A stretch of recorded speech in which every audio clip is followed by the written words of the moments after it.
បាទរបៀបដក admin ចេញពី Facebook Page របស់យើងណាអញ្ចឹងដើម្បីធ្វើការដក admin បានបងប្អូនទាំងគ្នាចូលមកកាន់ Facebook Page មកបន្ទាប់មកបងប្អូនទាំងគ្នាយកកន្លែង menu បាទយើង scroll ចូលមកក្រោមរកពាក្យថា setting and privacy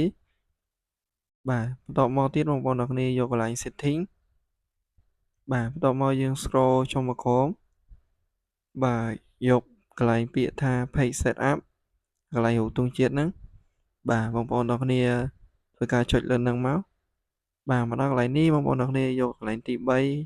កន្លែងរូបកូនសោគេដាក់ថា page access ហ្នឹងបងប្អូនទាំងគ្នាចុចលើហ្នឹងមក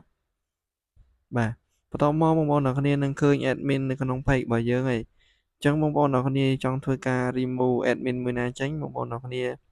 បាទនេះចុចកន្លែងចុច3នៅខាងស្នាមដៃហ្នឹងបងប្អូនទាំងគ្នាចុចលើហ្នឹងមក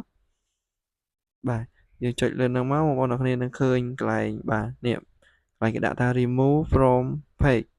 បាទទី2ហ្នឹងបងប្អូនទាំងគ្នាចុចលើហ្នឹងមកបាទបន្ទាប់មកបងប្អូនទាំងគ្នាមកដល់កន្លែងនេះបងប្អូនទាំងគ្នាត្រូវបាទវាយបំពេញ password Facebook account របស់យើងណាអញ្ចឹងបងប្អូនទាំងគ្នាបំពេញ password Facebook account របស់យើងមក